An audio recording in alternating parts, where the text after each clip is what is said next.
Get in here. Come here. Hey, buddy, come here. Hey, buddy, come here. I wanted to play America because he can buy tiles. So I basically, like, bought everything.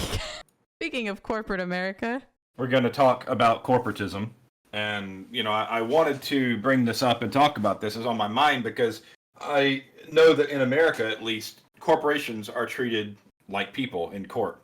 And so a lot of other people think of corporations the same way that they think of people. You know, this corporation would never do this. Like, that person would never do that. Well, you're wrong. And corporations will exploit you and extort you, and they will ruin your life and leave you with nothing and underpay you, and they won't care. And, you know, who am I, right? Why does it matter? Like, am I just another guy who worked for Amazon and just hates Amazon? No, I'm not. I'm someone who for the better part of my 20s, I lived a corporate life, climbing the corporate ladder in multiple tech-based businesses. I have been a manager, a store manager, and was in consideration for district manager at a major cell phone company.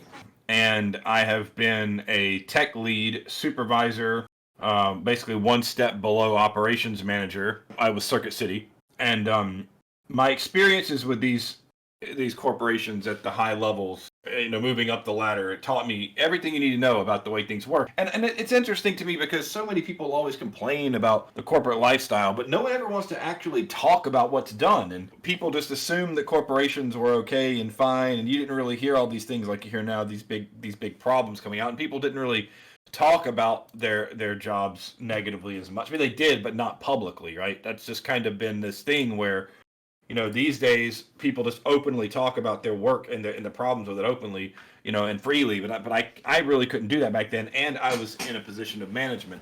But I'm telling you, from the position that I was in, and from the knowledge that I have of my job that I had, and for the company that I worked for, there were heinous things that went on.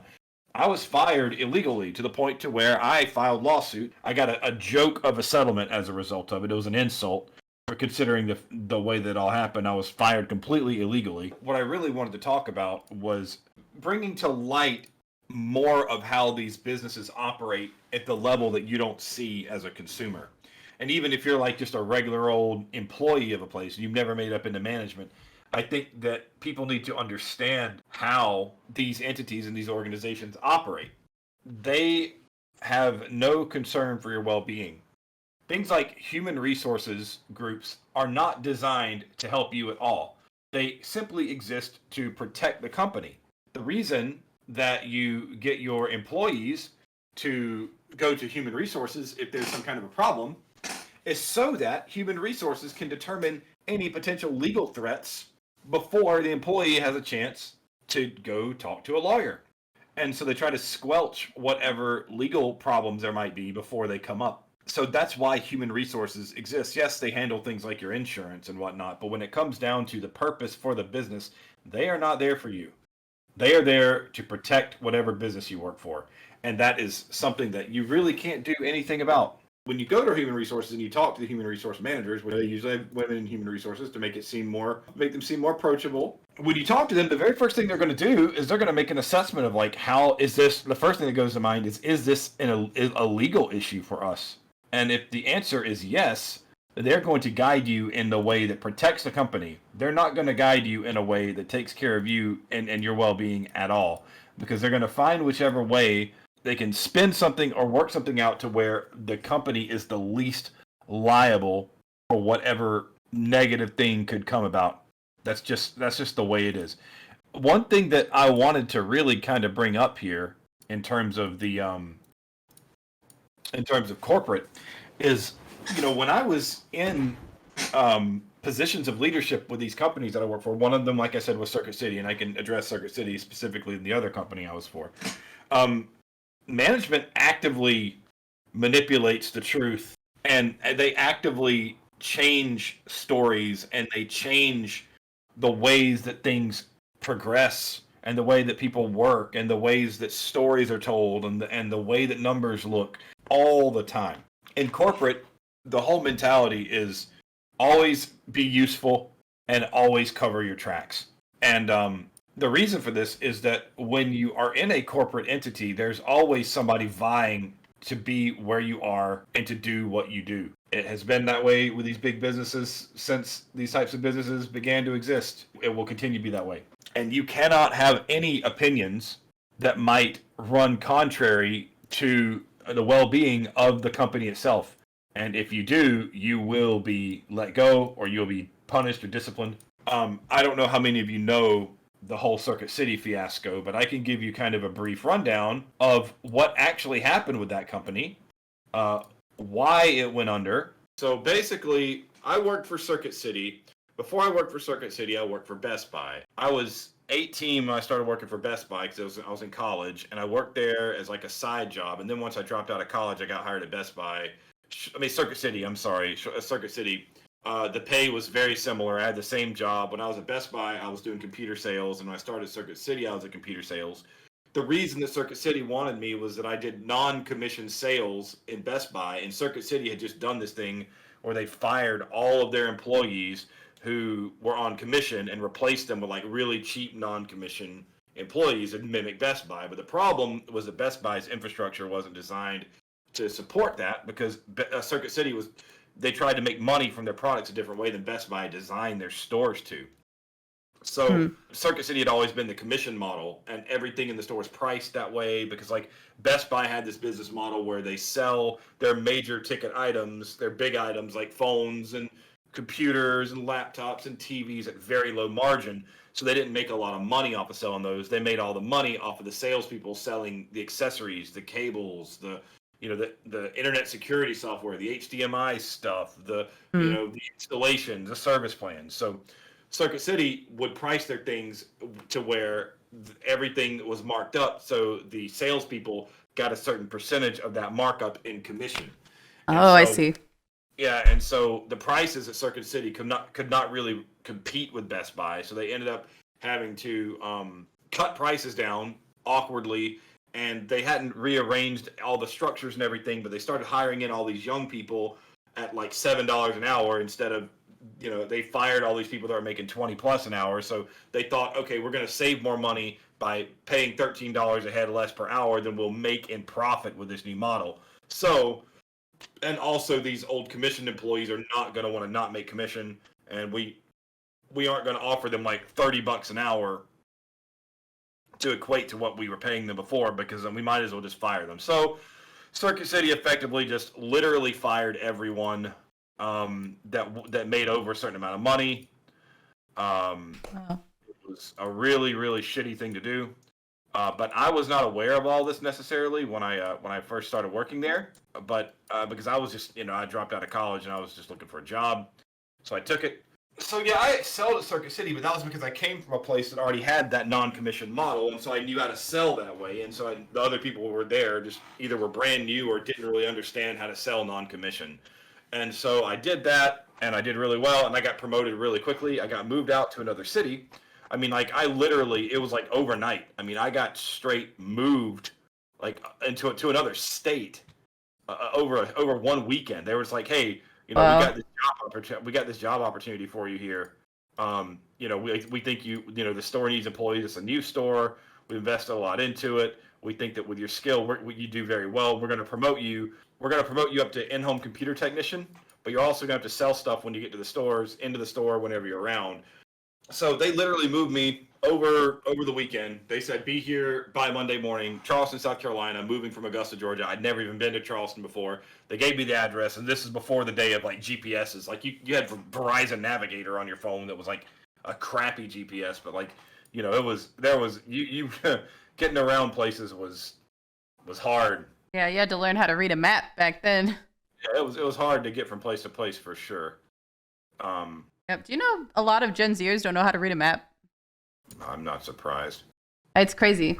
I'm surprised they can read a book. They can read 190 characters, okay? That's all that you need. Oh yeah, like any cogent thought could encapsulated in 190 characters, and if you can't do that, then it's not a thought worth having. All right, so anyway, I got moved in the weekend. They were just like, go, we'll be here by Monday or Tuesday or whatever it was, and I had to figure out how to get there, and we had to rent U-Haul and move everything out of our apartment overnight I mean, literally overnight. I was up until 5 in the morning loading up a U-Haul, and I woke up as early as I could and drove for 200 miles to Columbia, South Carolina. I had no idea where to go. Like, I didn't know anything about it. It was a really nice store, brand new, kind of small, but it didn't matter because Mount Pleasant and Isle of Palm is like the wealthiest area in the entire Southeast. Like, Bill Murray owns a house there. I have a story about him, but it's not relevant right now.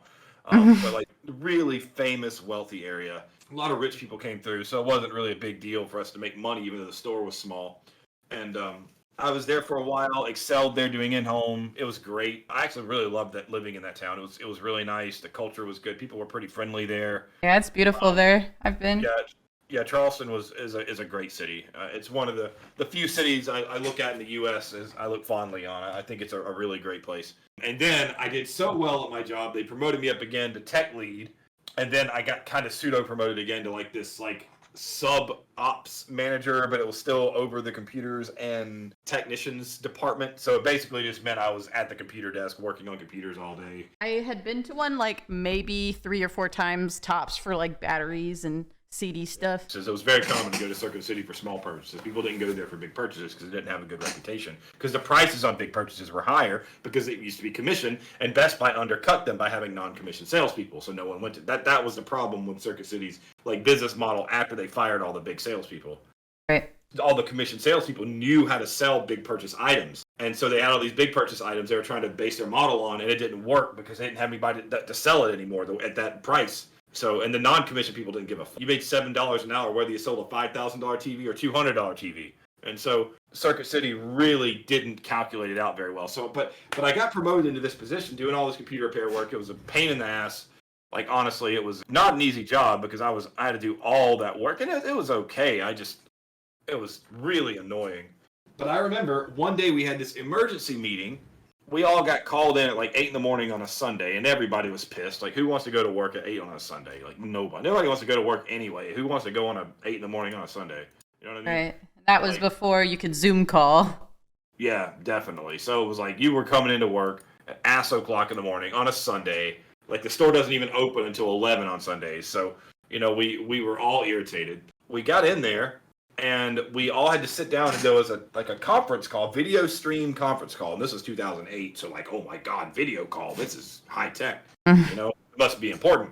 Well, Circuit City's stock had been dropping quite a bit. It was the CEO got on the call and basically said, look, there are a lot of rumors going around about the state of Circuit City's future and all that kind of thing. And, you know, we know that we're not getting great press right now because, you know, we've been going through some struggles, and we're currently restructuring our business model to, you know, to make it better, a better value or whatever bullshit for the customer, whatever corporate terminology they use. But, you know, we want to make it the best customer experience possible. And so they said, so customers may come in over this weekend, in the next couple of days, and ask, is Circuit City going out of business? Are they filing bankruptcy? Because I've heard that they are. And we want you to make sure that customers understand that we're not going out of business. Like, we're not going out of business no matter what anyone says. We're not filing bankruptcy. No bankruptcy filing has happened with any sort of institution whatsoever. So tell your customers that. And this is the CEO. This is the CEO of the whole company on video telling everybody in the company this. You remember who that was? I could look it up. His name was... So everyone was just listening in on a call, or? Yeah, everybody was watching the video call, yeah. The CEO's last name, the last CEO's name was... Schoonover, Phil Schoonover. That's it. Yep, Philip Schoonover. Yeah, I'm reading the wiki on it. It's kind of seeing like. Ooh, what does it say? I mean, it's just describing everything that happened. Yeah, I told you how the store was smaller, the one that I moved to. Yeah, because they renamed it to the City. Like, they had the name of the store as the City. They just called it the City. And yeah, the smaller format gave the company greater flexibility to enter new markets and backfill existing ones. Yeah, most new store openings in 2008 used this new store format. Yeah, that's what happened to me. That's exactly what I was. I was in a the City store. That's exactly what it was. Now I remember. That's a little detail that slipped my mind. I mean, it's been 15 years almost. So yeah, so they moved me to the City store. And so Phil Schoonover was the CEO at the time, and I remember he was a little stubby, short, black-haired dude, and you know, he just looked like your typical like corporate executive with no fucking soul, you know. And he was just like, yeah, we're going to provide the best value to our customers, and Circuit City's not going bankrupt. So make sure to tell our customers that we're not going bankrupt. We're not filing bankruptcy. And so that day, there was a big sale that day. It might have been like tax-free weekend or something. I don't remember what it was. But there was some big sale that was happening. And they were like, just make sure that you get the most value for our customers. So we sold everything like normal, sold all our service plans, sold all our protection plans, sold everything, all that kind of stuff normally. And our service plans are through Circuit City. So if your computer went kaput or whatever, you bring it to Circuit City and we repaired a replacement. So we sold our service plans like normal that day. 2 days later, they filed for bankruptcy protection. So, like, literally, the CEO had gone on this conference call and told us all to lie to customers. Well, not lie to them, but what do they say in Portal? Enhance the truth. Enhance the truth and tell everyone that we're not going out of business. We're not filing bankruptcy. Don't listen to those things. That's just conspiracy theory. Damn. And they didn't use the term conspiracy theory, but you get the point. So just you were paid to lie to people. Yeah, we got paid to lie to people so the company could sell as much of that stuff as possible. And then when the company went out of business, all those service plans were null and void anyway. So like we literally, because no one's going to buy service plans once they know the company's filing for bankruptcy, because you can't even guarantee they're going to be used, and nobody's going to spend $200 on a service plan, a 2-year service plan or 3-year service plan for a company that just filed bankruptcy that may not even exist in 2 or 3 years. Then they announced they're filing bankruptcy. Yeah, it got bad from there. I remember they started liquidating stuff, and once they filed for bankruptcy protection, this liquidation company came in, and they were like, "Look, if you got computer repairs to do your computer repairs, but basically we're going to be selling everything in the store. We're going to be selling all the upholstery. We're selling everything. Like everything here is going to be gone. Do your job." If you want to continue working here, you can until this is done. This is going to take a few months. But no one was offered any severance because what happened is since Circuit City technically got bought out by this other company, we did not have the same labor agreement with them, and they were not bound to offer us any kind of severance package or anything like that, because since we weren't directly employed by them and like they took over the employment aspect, they aren't legally obliged to give us severance pay for firing us. So like they said, you can quit but you won't get any kind of severance, or you can work here until we're done liquidating and selling everything, but we're gonna your pay rate will stay the same, but you aren't going to have a job once everything's sold, and that could happen tomorrow. It could happen a month from now. We don't know. So at that point, I started looking at moving, and I moved away. And I wasn't there when they actually closed the doors. Actually, I went to live with one of my friends for a little while. Shortly after, I got my first cell phone job after that. But that was before. So I had a cell phone job with like a independent retailer of Verizon before I worked for the big company. And that's kind of a prerequisite. One of the prerequisites to me getting the cell phone job with the big company I work for, like the non-retail, the non-independent retailer. To get scammed into buying a subscription service for computer repair that won't even exist. I can only imagine how pissed off people were at that. I remember how shitty I felt when I had to sell GameStop subscriptions, magazine subscriptions to sad nerds. If you go into like a mall, you have the little kiosks in the middle where people, have businesses operating out of there. The kiosk was cramped and tiny, and we had to be open. We had to be available, open to close when the mall was open. And I could only have up to 3 employees there for the whole thing for the whole week. And it was very cramped. They didn't care. I was on a salary. I think I still have my salary sheet, but it kind of lays out exactly how I'm paid, the amount that I'm paid, what I get bonuses for, because in management for the cell phone company, they pay you out based upon how many cell phones you sell, your store sells for the month. You get a percentage of the revenue. But the thing is, if you don't meet certain goals, they can actually dock your bonus, take away money that you would have otherwise been set to earn. They can legally do that. So if you had a slow month, not only did you not get bonus if your month was bad enough, they would actually cut in to what your baseline pay was by a percentage. That's crazy. And that was awful. So, and the thing is, you sign up for that when you get into a management position. So I can't complain about that specifically because, that's just comes with the territory of the job. I needed a job, and it seemed like a really good opportunity at the time, and it was because it got me into management, and now I will forever have management experience on my resume. if I had extrapolated out and I'd known if they'd been upfront with me about how many hours I'd actually have to work, I would have realized that the salary they paid me over the course of the year for the amount of hours I was working was probably somewhere around minimum wage in terms of my hourly. And most of your income was based upon bonuses that you made in addition to your salary. And so, like, these are the types of things that corporations won't tell you up front. Even if you ask them questions, they'll give you these, like, vague, uncertain, unclear answers. Oh, yeah, we'll be there. You'll have all the tools you need to make sure that you get there or get this or get that. It's all about how it's doctored up, right? It's all about how the verbiage they use, you know? Corporations are the kings and queens of propaganda slogans. They'll say things that don't mean anything, that still, like, in theory, answer questions that you're trying to ask, but it doesn't really. And corporations are masters of that, of just saying things that don't say anything. But I managed to figure out the ins and outs of things, and I made it work for myself for quite a while. I pushed through, and I did very well.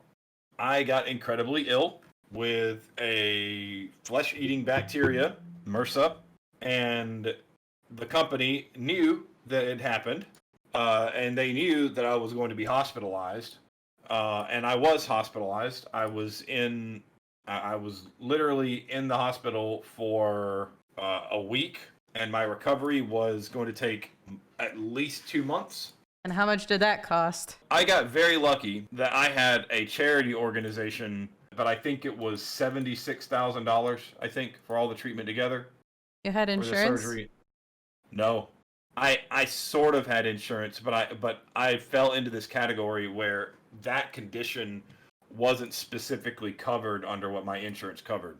It didn't qualify for the regular kind of insurance, like protection, and like I said, I had a charity organization pick it up. When I signed my papers to leave the hospital, the people at the counter told me, well, there's a charity organization that saw that there was what happened, and they decided to pick up the costs of this for you. I was very fortunate in that sense. I don't know who it was that did it. I don't know. It certainly would have been absolutely backbreaking for me had I not had that.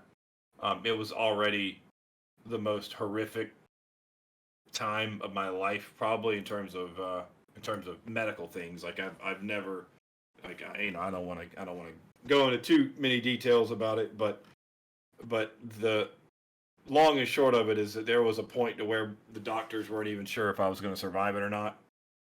And when they told me that, it was a harrowing moment. And I'm not trying to be all sad and stuff. I'm just saying, like, my point in all this is that the company, the corporation, the business had zero sympathy for me, and they did not care that I could have literally been killed by this. And one of my district managers tried to have me removed from the company immediately when I told them I was going to be out. But what happened is one of the regional representatives stepped in and said, hey, Zach's been really good for us. He does great work. We don't want to fire him over something he couldn't help. But it kind of already, burned the bridge with my main district manager of that region. The regional guy said, look, man, you got a raw deal here. I'm going to get you at another store. And so they moved me to it, and I got another store. And it wasn't a kiosk. It was actually in an outdoor mall. It was an actual store in an outdoor mall. And I had an entire store of like 10 employees then. And I kind of inherited a little bit of a mess. There was a lot of drama among all the employees. Like, one of the girls, I found out not too long after I was there, had been sleeping with the manager of the Jersey Mike's next door. She would always bring all these food platters from Jersey Mike's over for the whole store, and I was like, this is awesome. I had more Jersey Mike's over that like little 4-month period where I was at that store than I've ever had in my life. She stormed out mad one day, but it was turned out because they had some big fight because the store found out that they'd been sleeping together, and it was just this big drama mess that I sort of inherited. A bunch of people at the store secretly hated all the old management. There were also people that were upset because they wanted to have my job that I got, and I ended up getting it, and I was an outsider from another region, and just this dumb, typical stuff. But like, that's another issue about corporate jobs, is that they don't do really anything to curtail the ways that they affect the people there, because they just don't care. They have no mind of concern toward people who work for the company. They don't care about making sure things are fair and equitable or not. And so what ended up happening is I did not find this out until, again, corporations love to just hide things from you until, too late. They were planning on moving my store to another area entirely in the same city. And I was like, cool, we get a brand new store, guys. This is awesome. And they were all talking it up. Yeah, this is gonna be great. We get this new store in this like big this highway area. All this traffic comes through. It's gonna be great. All this kind of stuff. So they had already bought the land. They'd already bought the property and they'd already started building it up. But it wasn't ready to be viewed or seen or looked at or anything like that yet. It was still, like they're still working on the store. Well, after I've been at this new location for about 6 months, they sent me over to the new place to look at it, and I immediately realized, like, hey, this is not a good idea, guys. Like, this was not a good choice. This was a bad choice. Because, yes, it was at a highway. Yes, it was at a region with a lot of cars, but there were no businesses built up there at all. We were literally the only store that was even going to be open on the strip that we were at. Like, it was a startup, and there was nothing there yet. So, they're like, no, it's going to be fine. We're going to market. We're going to have all these marketing things happen and blah, blah, blah, blah, blah. Well, we get to the new location. It gets opened up, and it is dead.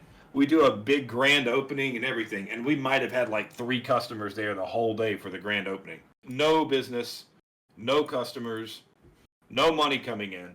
So, of course, the company at that point says, hey, where's our money? You're not making any money. The store's not doing anything. I try to tell them, like, you bought this place, and there are no customers. We have nobody here. No one's coming through. Well, you need to bring traffic. You need to get your employees to hit the road and start going to businesses and marketing and making business partners for around and going out the road with signs and making people, And so I brought up all these ideas to employees, and of course they're like, we don't want to do that. We don't want to go out on the road. That's dangerous. That's not in my job description. So long, yeah, I mean, I didn't blame them. And, being a manager, I can't really empathize with them. It's all about money, right? So I have to kind of keep my thoughts to myself. But in truth, I was in agreement with them that they shouldn't have to be doing all these things, and it was the cell phone company's job to market and to make sure that we had appropriate customers coming through. But that didn't matter. They had some vision, and but then what happened is they hired in a new district manager who was this total jerk, and there's this whole story about him. And this nepotism. It was total nepotism. The guy had friends whose dad owned a stake in the company, and they gave him. The dude was younger than me. I was like 27 at the time, or so, and this guy was like 22, 23. And he had this. The year was 2015. He had a 2015 Porsche. He had money because his dad was rich. It turned out that his dad had been arrested at one point because he shot a black dude. The guy was just an absolute piece of shit. He had shot this black dude because they had some party at their house. Rich kid, trust fund baby party with all of his buddies. This gang of guys found out that this party of rich kids was going to be there, and they came there and tried to bust up the place, and the dad shot the dude. It was just this huge mess. They brought this really screwed up dude in to be our district manager. He was a total jerk. He came in, he called me on the phone yelling at me from wherever he was at. Like, he just drove around his Porsche all day, going from store to store, and he'd just come in and yell and complain, why aren't you here? Why aren't you doing this? Why did blah, blah, blah? And I'd show him, like, Frank was his name. Frank, look, man, where are the customers? What am I supposed to do? I don't have any customers at this store. Nobody's here. There's no one coming in. You want to stay in here and manage the store with me all day? You want to clean the counters for the 20th time because we have no one here? What do you want to do? Do you want to show me how it's done? And so he was like, yeah, I will. And if I start bringing in more money here, then we're going to start looking for another manager. And I said, okay, cool. So he stayed at my store for a week, and nothing happened. Nothing grew. Nothing happened. Nothing. And so I finally was like, look, Frank, I'm not going to have you talk to me like this anymore. Sorry. Frank. You're name dropping. Yeah, it's okay. I mean, no one knows who Frank is. There's a million Franks. I was like, that's why it's funny. Look, Frank, you're not going to dictate what I do anymore. You're not going to micromanage me. You're not going to be a dick to me just because you think you know how things work. What you're saying is not working, and you being here for a week has proven it. The store has not gotten any better. And so from that point on, I had another district manager from another district he offered to come to dinner, take me to dinner at one time, and I should have known than to not accept this. And this is another thing about corporate is nepotism. They're all buddy with each other. And what is nepotism? What does that mean? Nepotism's like you like you scratch my back, I'll scratch yours, but you also have you have friends that like so the French. If your family members got you a job somewhere just because they own part of it, that's nepotism. Or if you get a job you shouldn't have just because you know people, like you're really good friends with people who run the place or whatever, that's nepotism, stuff like that. So yeah, he finally got this other district manager, because he told this other district manager, look, I need you to talk to Zach, because things aren't, clearly he's lost faith in my ability to run his district, because I tried to help and the store didn't do any better, so he's doubting me and all this stuff. So this other district manager offers to take me to dinner, and I'm like, oh, yeah, okay. I don't remember what that guy's name was. I cannot remember his name. But I said, yeah, okay, I'll meet him. Sure, I'd love to have a chat and kind of express some of my thoughts about what's going on, and maybe we can kind of come to some sort of middle ground, or figure out some way to make this work better for all of us. And so I just as I've talked to you about, I just bought a couple of cars at this point, and yeah, I get to this dinner, and this manager Frank is there too. So they're both there. I didn't know Frank was going to be there. This other guy sits me down and says, Zach, are you capable of this job? Are you capable of doing this job? And I said, what are you talking about? And he said, because I heard that you don't think that your boss is doing a very good job, but your store's numbers aren't very good right now. And I said, did my boss here explain to you why our numbers aren't good and how the store was built with no marketing and there's no customers and there's no traffic? And he's saying, you're making excuses. Are you telling me you're not capable of doing this job?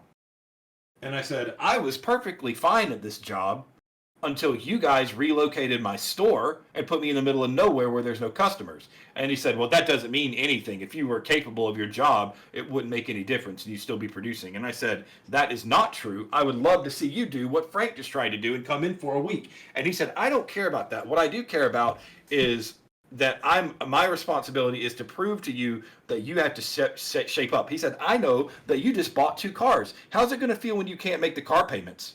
Are you going to like that? How's your life going to be once you can't pay for your cars anymore? What are you going to do then? How are you going to pay your rent if you don't have a job anymore? Because I'm in a position where I could just tell you to walk out the door and there's nothing you could do about that. So you had better listen to Frank, even if Frank is wrong. And so wow. I stopped eating and I stood up and I walked out. And I told him, I said, I don't know who the fuck you are. I said, I don't know which district you came from, but you aren't going to fucking talk to me like this. You're not my boss. Frank is, and you won't talk to me like this. And you won't get me fired because you have no opinion over it. You have no influence over me whatsoever. And I left. And yeah, I stood up. I stood up to that guy big time. And so then Frank later had a heart-to-heart with me and said, look, man, he's really aggressive. That's his personality. He's like that with everybody. I don't feel like you need to be gone, but I understand that, that we haven't been on the right foot.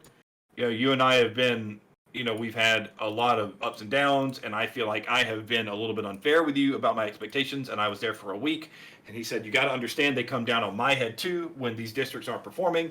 And he said, between me and you, I don't think they should have put the store where they put it either, because now I'm eating it. They're saying the same kind of rhetoric to me. But he said, but if you've ever want to move up to district manager, upper middle, like middle management in the company, like where I'm at, you're going to have to get used to this because they're going to treat you like crap.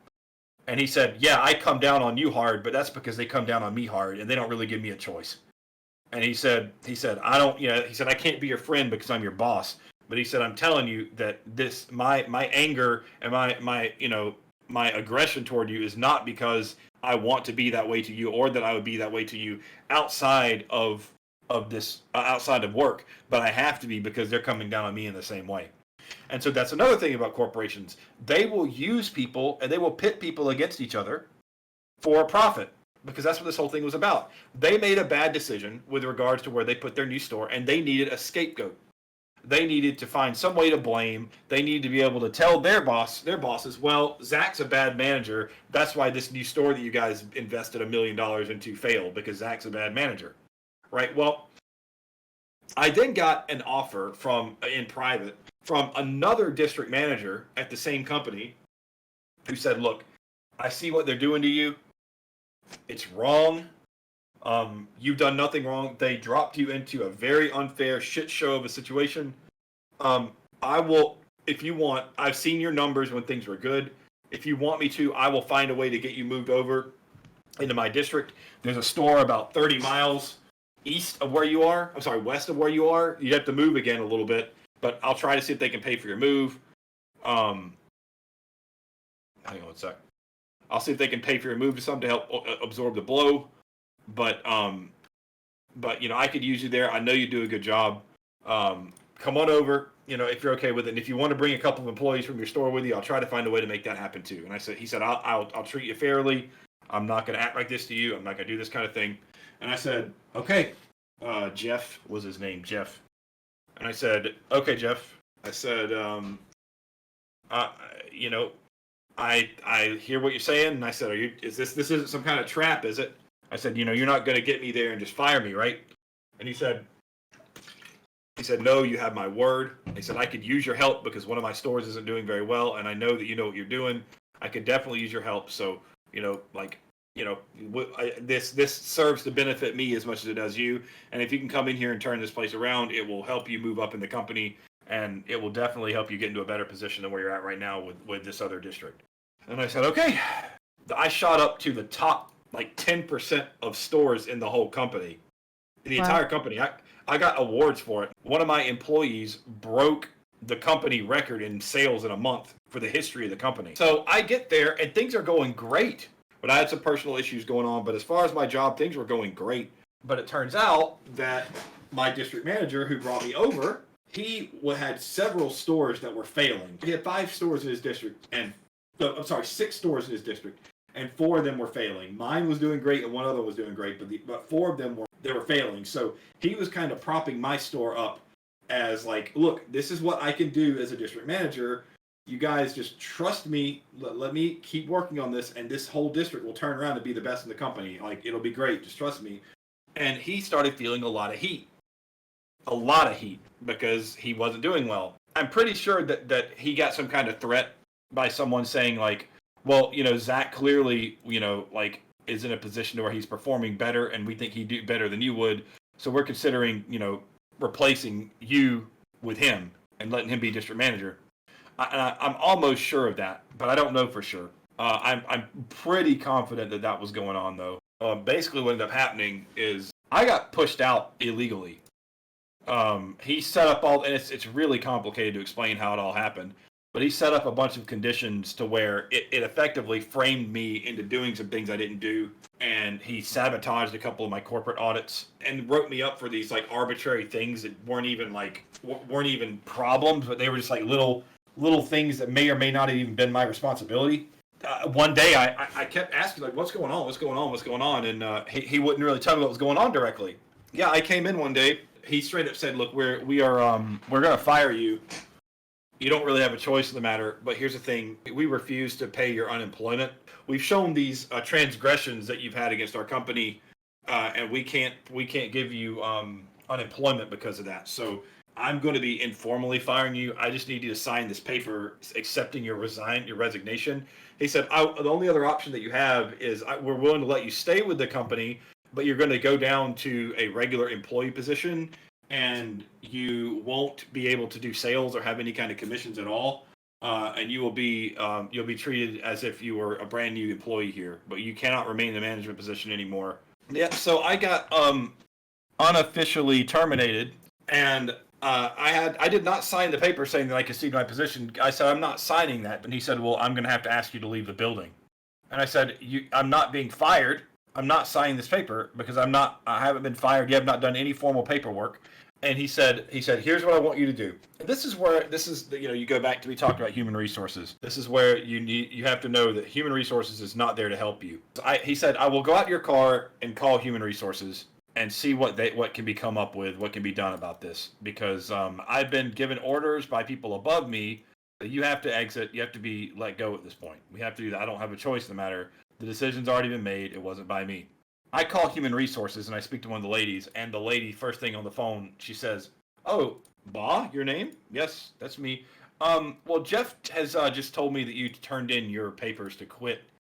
So, I just, I can't really discuss this matter with you anymore. But Jeff told me that you resigned, and so I will go ahead and have your separation package sent to you in the mail." And I said, "No, I didn't. Wow. I didn't quit.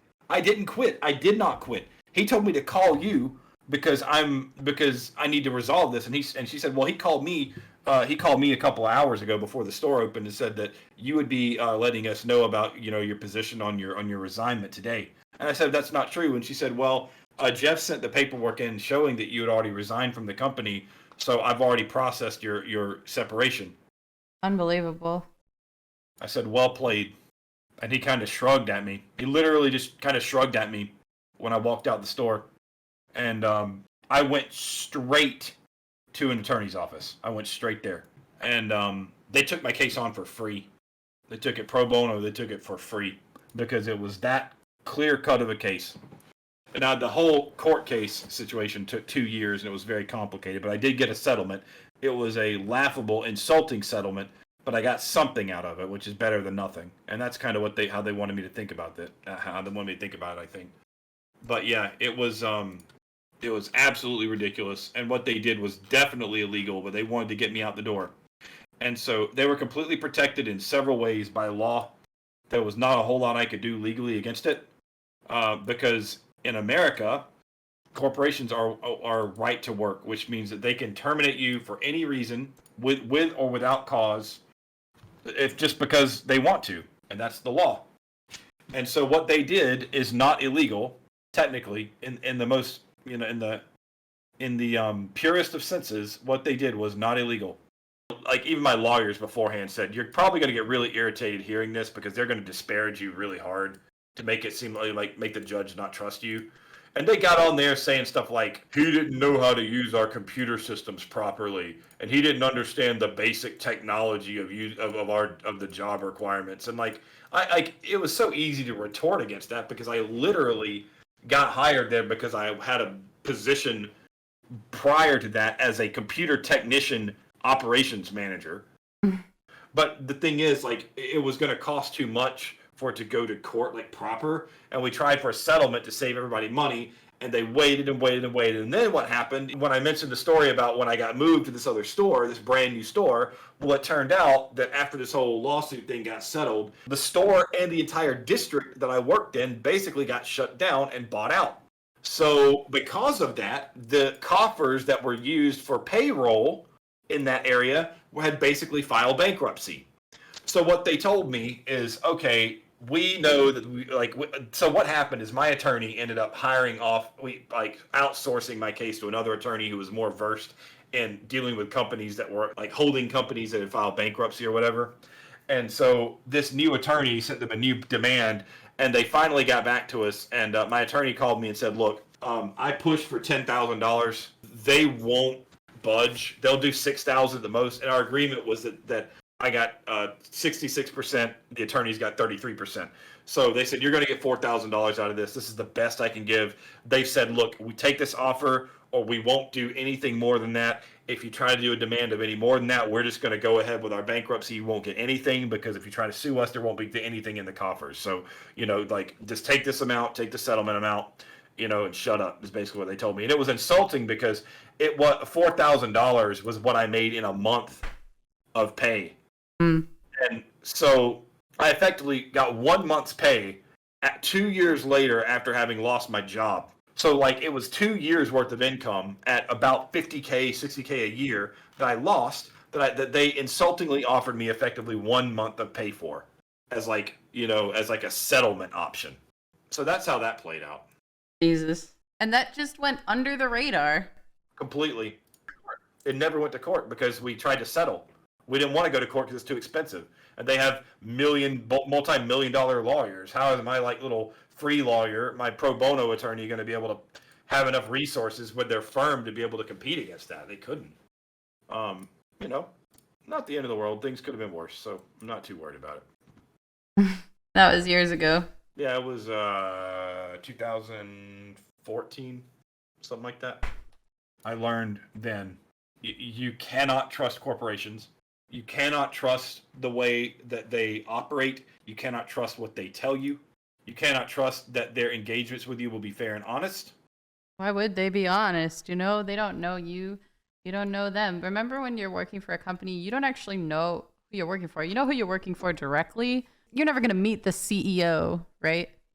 Well, considering that I made that company probably millions of dollars in the 2 or so years I was there, it's pretty crazy that they did what they did. I will always kind of see it as an inexplicable insult toward my efforts. Yeah. But I then I got the job doing what I do now after that, and so it wasn't all bad. It could have been a lot worse. I ended up turning it into something good for myself. So I just all the stuff that we were watching earlier, talking about the decline of civilization and how men are kind of treated poorly and all this kind of thing. Well, it's because we are forced to work in jobs that we hate by businesses that couldn't give two shits less about us, that literally don't care if we live or die, actively will fire us because we need to stay out of work because we have a potentially deadly illness that we have to have emergency surgery for. And they will lie and protect themselves because someone wants to protect their own job and their own career. They will, like, people in these businesses, they do not care. They will do anything to preserve themselves and to make money. Corporations are among, if not the most disgusting entities on the planet. They have the same rights as human beings do, which is absolutely absurd. In a court of law, corporations have the same rights as humans. Because what is a corporation? Like, it's behind a title, not a name, Well, see, the reason that corporations exist, if you look into the history of them, is that they were a replacement for the shell company in the early 1900s. And the shell company was designed to protect the owners of businesses that grew and grew and grew. There's something called the Sherman Antitrust Act, which is designed to prevent monopolies and from companies having too much power.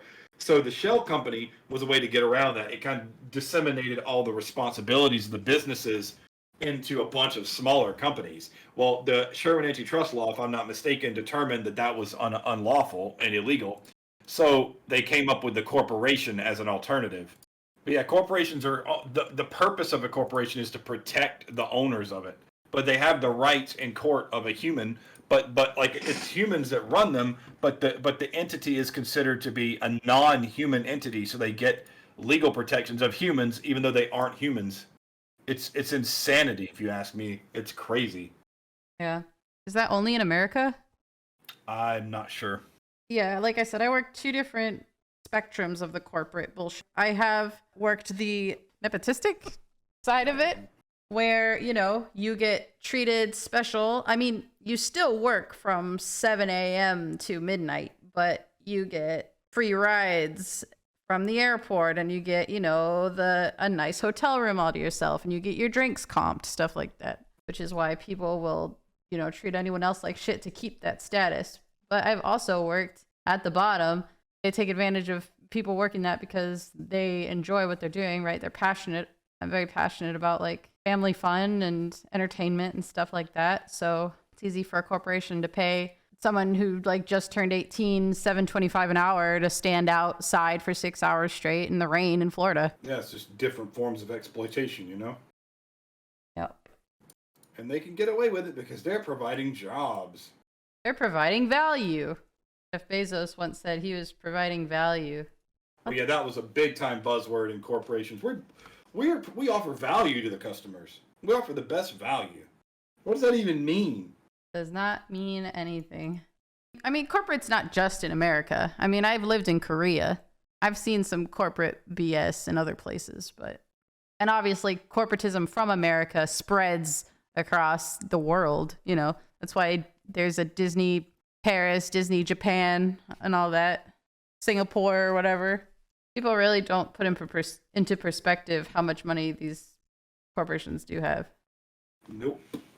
Every time you start up a cell phone contract, okay, to give you an idea, it's per phone, the company makes in revenue immediately, not even including what they pay on their bills. Immediately, the company makes $600 in revenue every time they start up a new cell phone contract.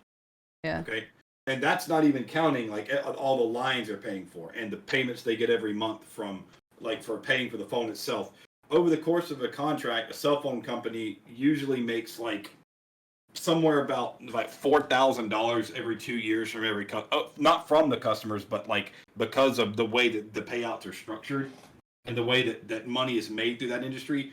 Each person makes the company about $4,000 every 2 years. So if you consider that if you've got 10 million customers, that's $4 billion every 2 years. Wow.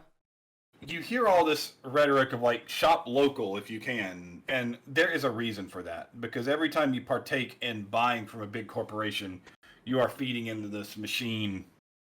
I mean, there's not much we could do about it now, to be honest. I mean, we're kind of past the point of being able to stop it. They've already usurped the control of basically every government in the world.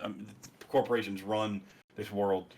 But the best thing you can do is try to take your business to local people if you can. Some things you have to use corporations for, like cell phones and things like that. But anytime you can, if you need to get a computer fixed, go to a local store or go to something that's not a huge, massive corporate franchise.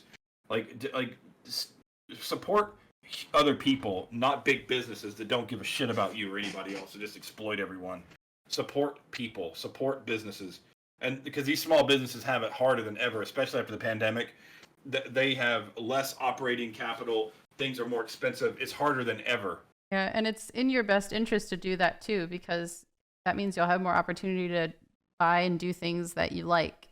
Because if we were entirely corporate, then it actually would be very limiting of what we could do. And you might think you might not really agree with that argument because it's about more is more, right? Supply and demand, but really you get less diversity as far as places, activities, things to buy and trade. Very true. You have an extremely unique experience. You have an experience where you actually, from the inside, saw a corporation in America crumble and manipulate its customers and make its employees be deceptive for profit. Yep. Why would I ever trust a corporation for anything? They're liars and thieves. There are no good corporations. They don't exist. The only reason you have a corporation is because you don't want to you don't want to fall under antitrust laws. They are and always will be bigger than you. Therefore, their interests are always profits on the company and not your well-being and not your human rights. I mean, there's so many protections. When I mentioned before, when I got MRSA, they could have legally fired me because I missed work, even though I was in the actual hospital trying to fight for my job in the hospital. But they could have fired me because of my tenure with the company, and I wasn't covered under the Disabilities Act, even though having MRSA and being hospitalized for it was considered a temporary disability, but I didn't qualify for it because I wasn't there long enough, and the way the company had structured their legal protections for that meant that I basically was shit out of luck. And so I had, I got lucky that the district manager guy who got me out to Columbia got me that new store. They may have just fired me anyway. And they could have legally, I talked to a lawyer about that too. And he said that, there's nothing you can do about that because your tenure with the company wasn't long enough. And he said it's very unfortunate that you got an illness like that, but you don't have a legal recourse because of the way that the company does their there's a law, some sort of health act that you have to register with in a certain way, and they didn't register in a way that protects me if I hadn't been there for a certain amount of time. So I got very lucky that the guy got me another job somewhere else at another store. I know you think your business is great and they take care of you and you're just a good corporation. It's not. It's like when Bill Hicks is talking about your kids are not special. He's like, I know you think they're special. I'm here to tell you they're not. So they'll take you out to lunch. They'll say that they'll give you a bonus check at the end of the year. They'll talk a big game. They'll even throw a Christmas party, but they don't care. Someone might say, well, I feel like, my only social life is work because I have to work for 40 hours a week. They say good. And I mean, I don't really know what else to tell you guys about it except look for other work, but it's hard to find other work. You know, people want to be comfortable. They want to be able to do their Zoom calls. They want to be able to be in air conditioning, right? I mean, actually, I take that back. When I was working in Orlando, I worked a corporate job and I had to stand out in the rain for 6 hours, so I didn't get air conditioning. But you get my sentiment. You know, people are used to like the benign but cozy lifestyle of a corporate job. I mean, yours was totally different because you're in a manager position, but like people who are stuck in the grind, who go to an office every day, sit on a keyboard or sit on a phone. And now after COVID, everyone's offices are just in their homes, right? Like that's less overhead and guilt tripping for work time. So especially after COVID, what do you do about getting different jobs? It's really hard to get a job now, I'd argue. I have no idea. I don't know. I'm not doing it anymore. I'm out. I'm never getting a corporate job again. And if that means that I have to be half broke for the rest of my life, I'm not. If that means that I don't ever have a 6-figure income, I don't care. You know, as long as I can pay my bills and live my simple life, that's all I need. All I need is my family, you know, and all I need is food on my plate and a place to rest my head and something to keep me entertained. That's it. Simple and probably it's basic and you're part of the problem. You don't want to live a super complicated life. But you know, maybe me talking about these things is maybe that's what I need to do. Maybe that's, you know, maybe just I need to let the world hear about this stuff so that maybe you, whoever out there is listening to this, might make a different decision in the future when you have to think about your next job. And it sucks to think like we are stuck in a world where you have to work so hard to pay rent. We shouldn't be in a 40-hour work week to be able to have basic human needs. But I guess that's a whole other situation and conversation. You sound like the rent's too damn high party.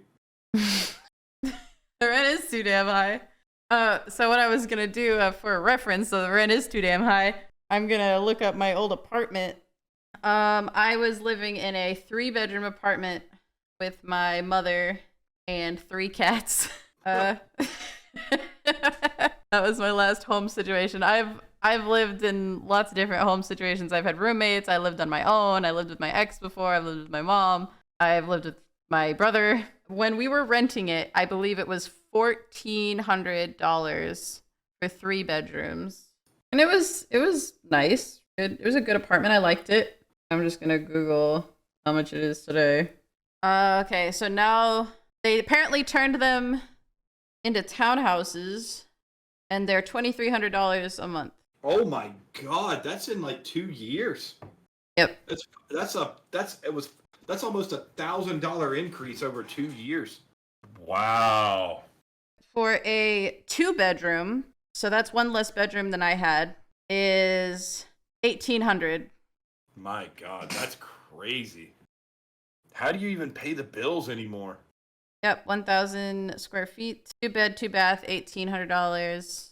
This one's at another location, $1,700. Lowest is 2 beds, 1 bath for $1,625. Just out of curious, a 1-bedroom apartment is $1,425, the same amount of rent I paid for 3 bedrooms and 2 baths.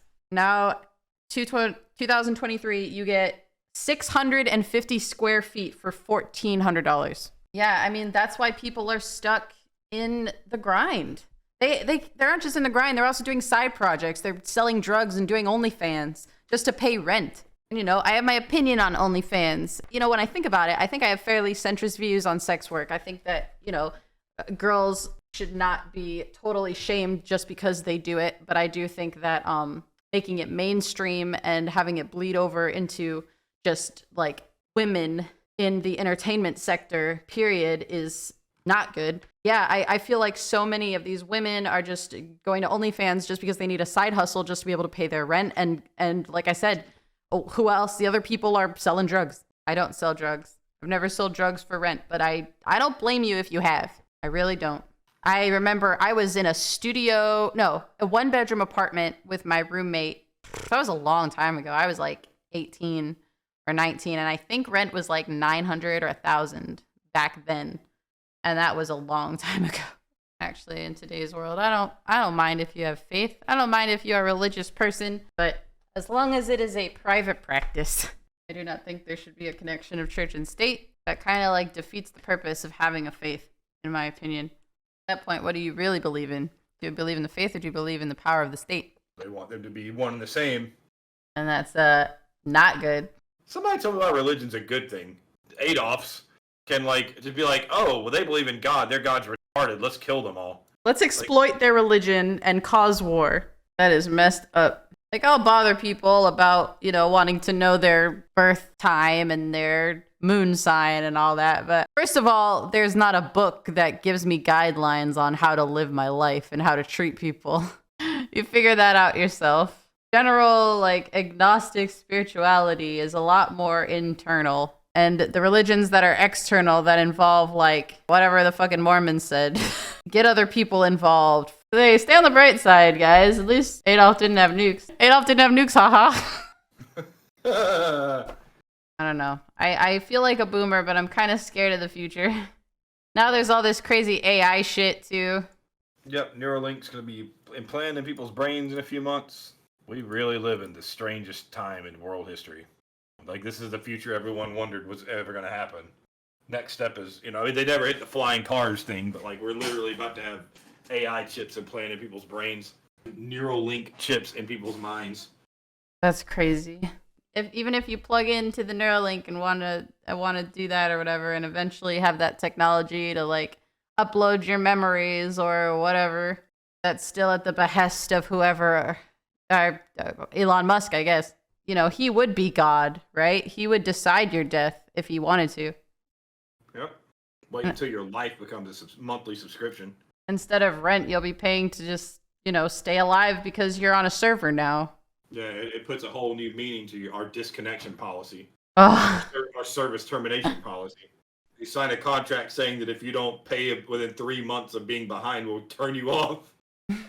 I mean, I laugh, but that ain't funny. Because at least now as complete humans, this is kind of grim, but I mean, you do have the autonomous choice to keep or take your own life up to a certain point. I mean, obviously horrible tragedies happen and people lose their lives before they should. But I mean, in a general sense, the only thing you really truly have is your own time on this planet and your thoughts. But, thought crimes are happening. There are places in a certain country that are doing private police raids for saying certain things that they don't like on the internet, which is ironic because that same country is so all about internet safety and privacy. We want to keep you safe on the internet. But really, how much are they watching? You just don't know. And you're not gonna know.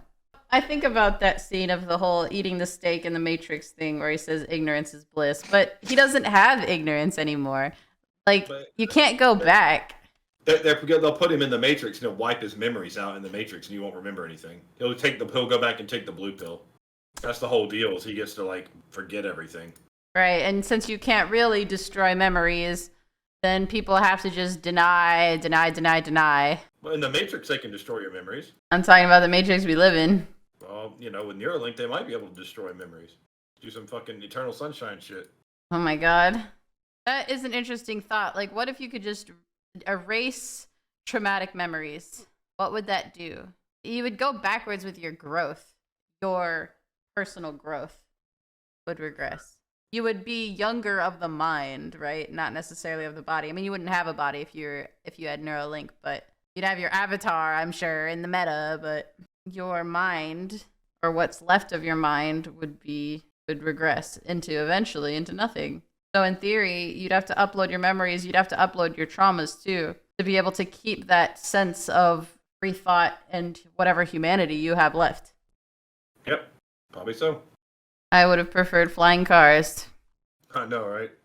These artists are really upset about this Lensa app thing. And honestly, I don't blame them. I mean, I've never had commissioned art, right, for money, but I like to draw and I really like painting too. And I'm artistic myself. So I can understand how an artist might be upset that a machine can take what you've done, machine learn how to do it, and then sell it at a lower price than you can ever settle for because you put your own human work and time and effort into something. So you can't, Lensa is $4. You literally pay only $4 for 50 AI generated images. And honestly, they're beautiful. They look awesome, but it's because they're from real artists that made that beautiful artwork.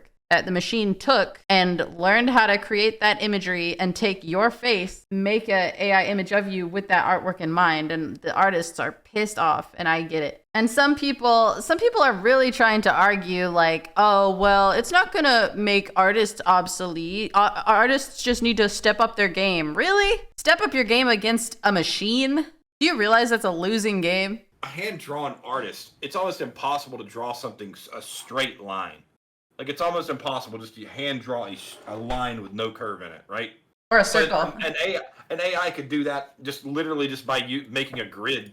Like, it literally could just do that by design, like, no problem. Like, so that puts it at having more skill than the average human anyway, just by default. Right. Don't know when consumerism got so evil. Maybe it was evil from the start. It was. If you're listening to this and you have a corporate job, you need to look for something else. Find some way to make money on your own. They've got you trapped because you built your lifestyle around whatever shitty salary they're giving you. You're worth more than that. Whatever skill you have can be utilized in some independent way to people who are looking to work with individuals and not corporations. You are worth more than your job is paying you. I don't care if you're making $100K at your coding job. You can find an independent contract with someone who needs work that will pay you more than that. The idea of having a schedule, like having a 9 to 5, isn't terrible at its core. You know, some people need schedules, and I get that. Absolutely no judgment to anybody that does, because sometimes you have the pressure to take care of yourself and your family, so you have to take whatever job will take you, even if they're soul sucking. If you're working for a corporation, they are hosing you, they are wrecking you, they're ripping you off, and they're not giving you what you're worth, and you need to stop. Because working for corporations is what's causing the world economy as it stands to fall apart and be manipulated. And it's what's causing people to live in poverty and to, not have enough money and live paycheck to paycheck. All those things happen because you are dictated by a corporation that literally has every bit of information about the money that you make at their fingertips, and they can control it. Yeah. And they don't care what shitty tactics they'll use to get sales, because your face is the one that has to deal with the customers, not them. The CEOs, they don't have to deal with it. So that's why it was okay when my manager at GameStop said, well, to get those subscriptions, you could flirt with them a little bit. Yeah, when I got that cell phone management job, one of the biggest things in my training was you are the face of this company. So like, it doesn't matter if you have regional managers or district managers or CEOs. When a customer comes in as a store manager, you are the face of this company. So they see you as a representative. So it's your responsibility to handle problems. And that's the authority that you're granted as a manager. You have to handle problems.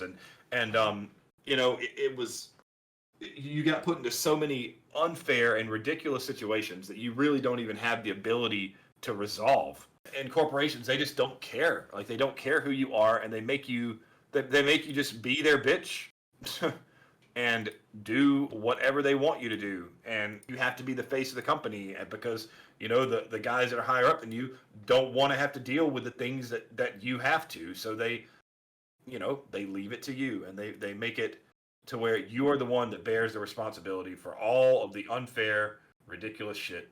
That was insightful. Thank you for sharing. I don't think I've worked for a company that's gone downhill like that.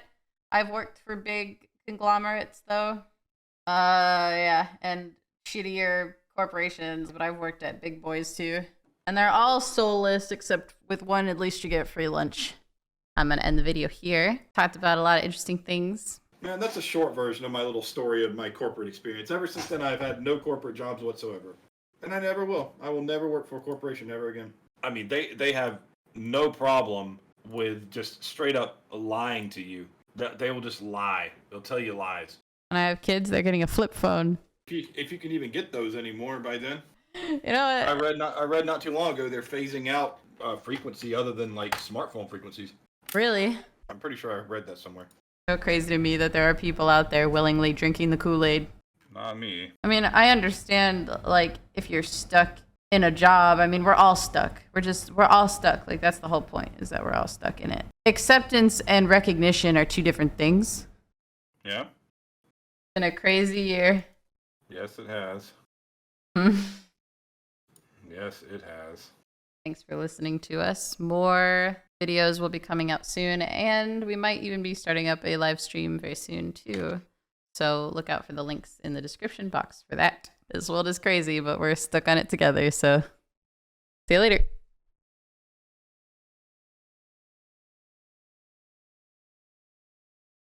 John Cage. What? I got John Cage as my great musician. That's the dude who composed 433, 4 minutes and 33 minutes of silence. Oh, what a troll. I see. Nice.